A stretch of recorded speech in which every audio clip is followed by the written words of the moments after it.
Dobrý den! V tomto videu budeme hovořit o novém expertním systému naší firmy Adaš. Jmenuje se Omega a byl vytvořen proto, aby prediktivní údržbu a analýzu vibrací zpřístupnil všem. Tento software vám najde závady stroje a sdělí jejich závažnost. Nemusíte rozumět analýze vibrací. Nemusíte rozumět jednotkám vibrací. Všechny výsledky Omega zobrazuje jako jednoduchý semafor závažnosti poruch. Zelená hodnota znamená dobrý stav stroje a jeho neomezený provoz. Varovná oranžová hodnota znamená, že existuje něco, co způsobuje nadměrné vibrace, jako je nevyváženost, uvolnění nebo nesouosost. Tento stroj lze dále provozovat. Zásah údržby, který odstraní nalezenou poruchu, by ale již měl být časově naplánován. Červená hodnota znamená nebezpečí. K poškození může dojít velmi rychle. A to může způsobit další poškození součástí stroje. Tento stroj by měl být co nejdříve vyřazen z provozu a opraven. Jaké jsou požadavky pro použití systému Omega?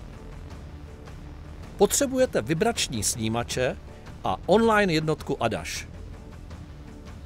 Software Omega čte informace z jednotky.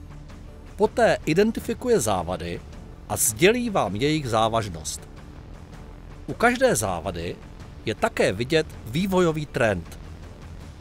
Můžete vidět aktuální hodnotu a průměry za poslední hodinu, poslední den, poslední týden a poslední měsíc.